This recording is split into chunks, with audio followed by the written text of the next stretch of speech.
Welcome back, America. It's Hugh Hewitt, joined now by Donald Trump. Donald Trump, welcome back to the Hugh Hewitt Show. It's always a pleasure to talk to you. Thank you, Hugh. I would thought that today, this is our sixth interview, I'd turn to some of the commander-in-chief questions. Are you ready for that? Okay, fine. Are you familiar with General Soleimani? Yes. Go ahead. Give me a little. Go ahead. Tell me. He runs the Quds forces. Yes. Okay. Right. Do you expect and I think his the behavior? Kurds, by the way, have been horribly mistreated by us. No, not the Kurds. The Quds forces, the Iranian Revolutionary Guards Quds forces, the bad guys. Right. Do you expect his behavior to change as a result? Kurds. No. Kurds. I'm sorry. I thought you said Kurds because I think the Kurds have been very poorly treated by us. Hugh. Go ahead. Agreed. So Soleimani runs the Quds forces. Do you expect his behavior is going to change as a result of this deal with Iran? I think that Iran right now is in the driver's seat to do whatever they want to do. I think what's happening with Iran is, I think it's one of the, and I covered it very well. I assume you saw the news conference. I think Iran it's one of the great deals ever made for them. I think it's one of the most incompetent contracts I've ever seen. I'm not just talking about defense. I'm not talking about a contract with another country. I've never seen more of a one-sided deal, I think, in my life. Absolutely.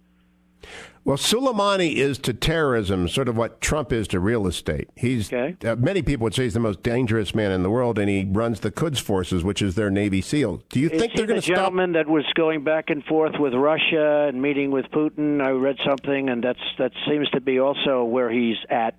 He's going back and forth, meeting with other countries, et cetera, et cetera. That's the guy. And so do you think... Not good for us.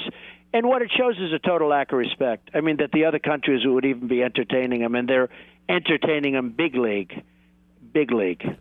So when you went before the Senate, and I always tell people my favorite testimony of all time is when Donald Trump just schooled the Senate on the construction of the UN remodel. You know that stuff. You know every developer in Manhattan. You know everything about building. You could build the wall. I have no doubt about that.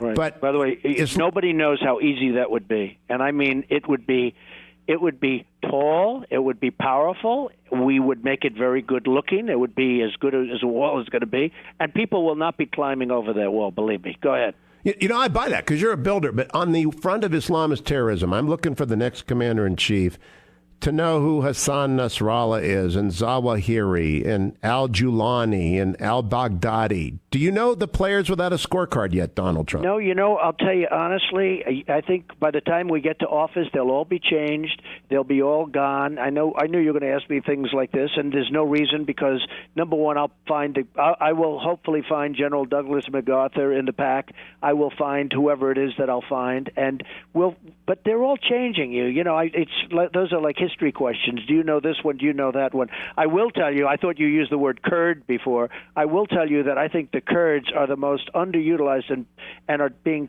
totally mistreated by us, and nobody understands why. But as far as the individual players, of course I don't know them. I've never met them. I haven't been, in a position to meet them. If they're still there, which is unlikely in many cases, but if they're still there, I will know them better than I know you. Okay, that's what I'm getting at, because the Islamist extremism is metastasizing. Nasrallah's been there a long time, and al-Baghdadi's running ISIS. And so I wonder if you're going to throw yourself into the details of this during the campaign, the way you did into the UN deal, because you knew that stuff cold. Well, and unfortunately, I said I'd build it for $500 million. They were at $3 billion. It ended up costing $6 billion. I told them that would happen. And it was a disgrace. Frankly, that whole UN situation was a disgrace. They ended up spending $5 to $6 billion to renovate a building that I would have done for $500 million. And I told them I would have done it, and it would have been better. Now, as far as what you're talking about now, I will know every detail, and I will have the right plan, not a plan like this where we're probably going backwards based on everything that I'm hearing, but we're probably going backwards. Zero respect. We are not a respected country, and certainly as it relates to ISIS and what's going on, and Iran. No, I don't believe in gotcha questions. I'm not trying to, quiz you on who the worst guy in the world is. Well, that is a gotcha question, though. I mean, when you're asking me about who is running this, that is not. I will be so good at the military, your head will spin. But obviously, I'm not meeting these people. I'm not seeing these people.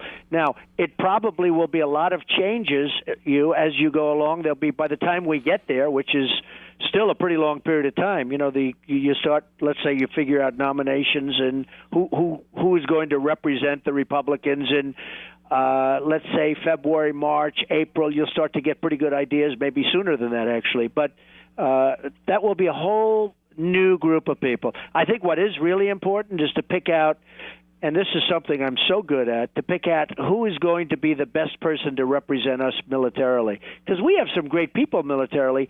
I don't know that we're using them.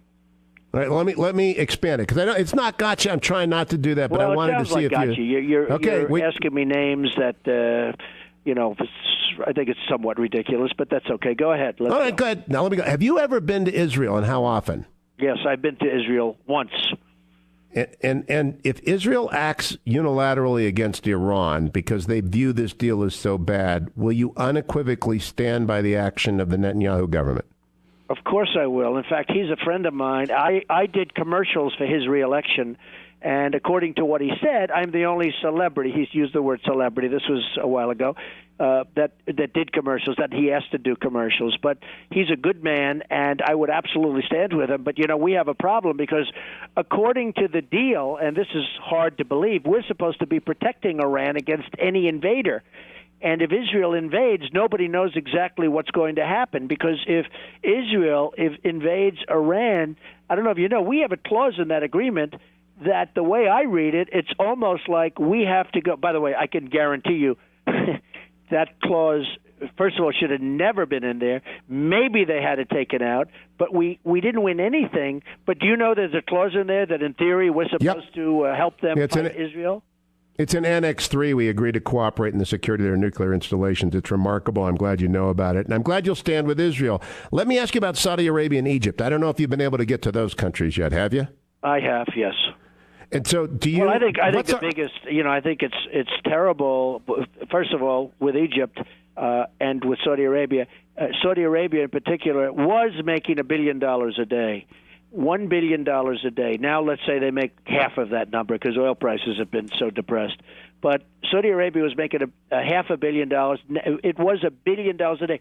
Why aren't they helping us out when they ask for? And you may not like this, but I like it. Because when we owe now we're up to $19 trillion. I certainly like it.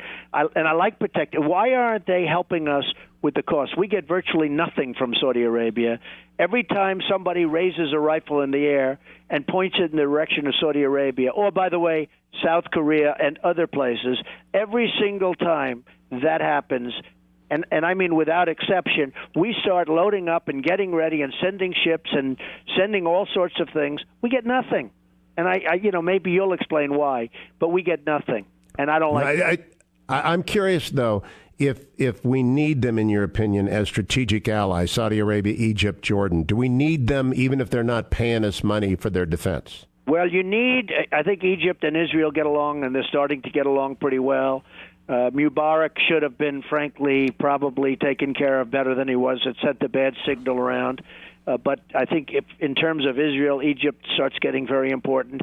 Maybe we don't need the oil to the same extent as we did, and pretty soon, if we allowed what we have technologically to go forward, we wouldn't need them at all in oil. We have potentially the greatest oil reserves in the world right here, and we wouldn't need them at all from oil. We used to need Saudi Arabia for oil, and that part of the world. It all started with the oil, and it sort of ends with the oil.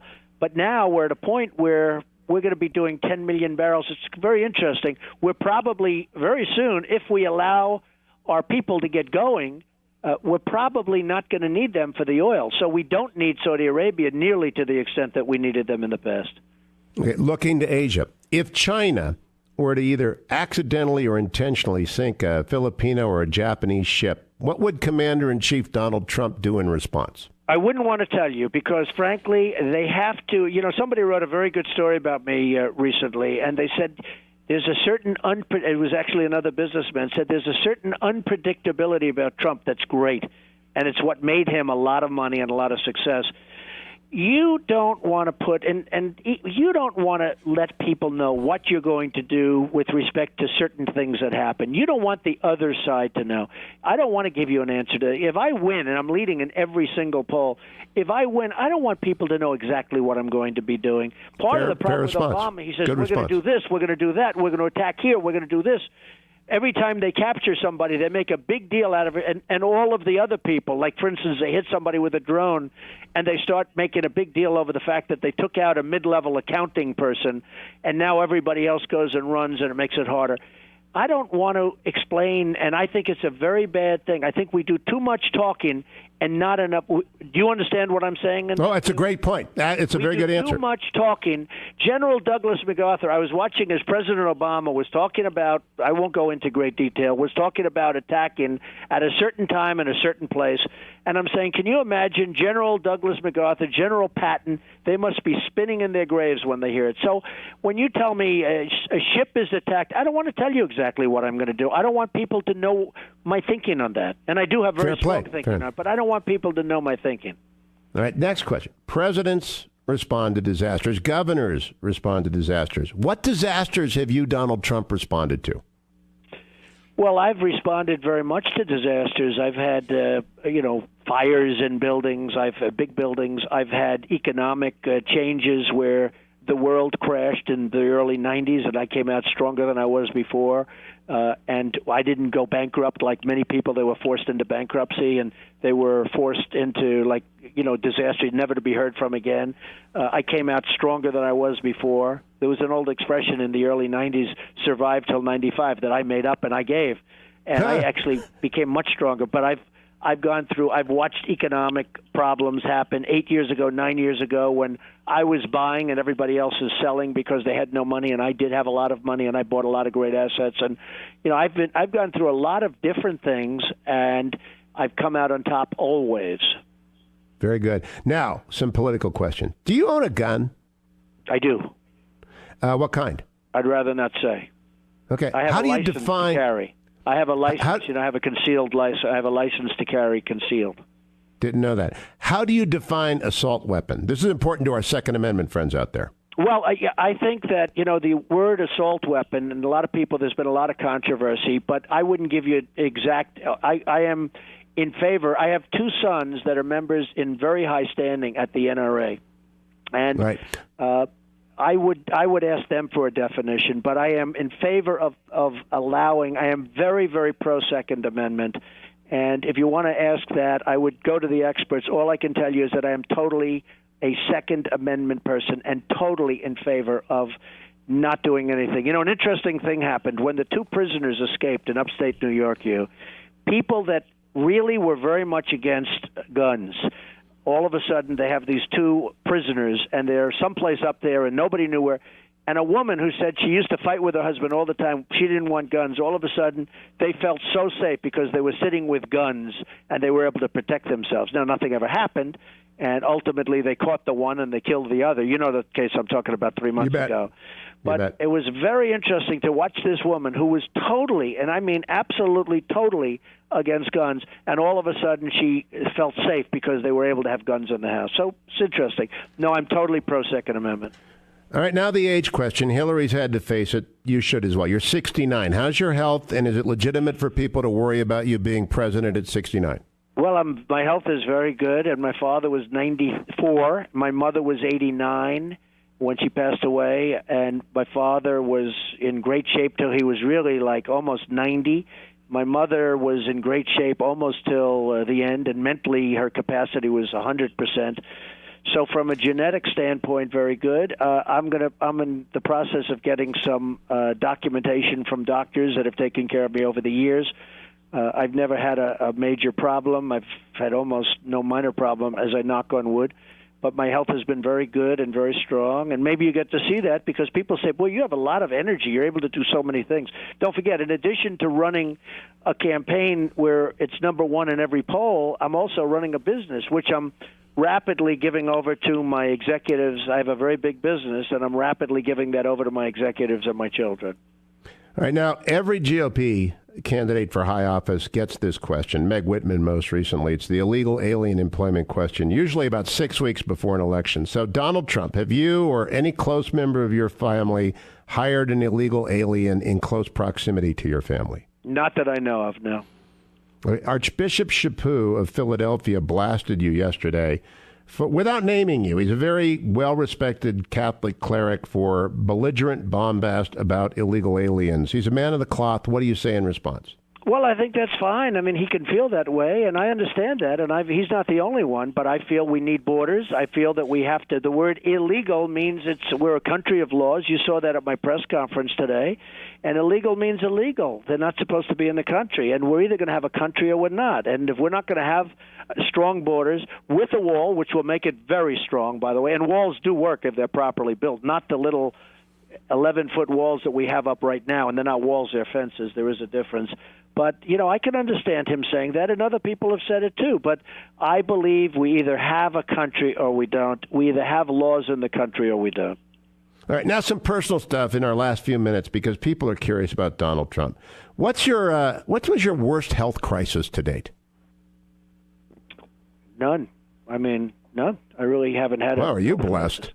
What's your worst business decision that you've made? A worst business decision? Well, I've made some business decision where markets changed, but in virtually every case, I was able to take those decisions and make them good, and take those jobs and make them good, which I think is a great test. I mean, I've had buildings going up and the market crashes, which is not my fault, and I go back and I negotiate with the banks, and I negotiate tough and I negotiate hard, and I've taken some jobs that that could have been disastrous and made them better than if the market had stayed the same. So I don't know. I view business.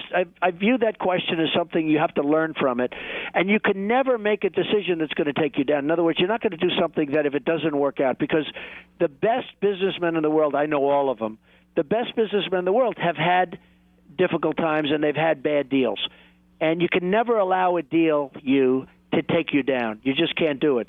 So you have to know what you're doing. But I'm one of the things, and I get a lot of credit in the world of business. I've taken deals that should have been bad, and I've made them great, better than if the market stayed good. And I'll tell you one thing. I bought deals for very low prices, like recently Doonbeg in Ireland, this incredible piece of land on the Atlantic Ocean, and other things.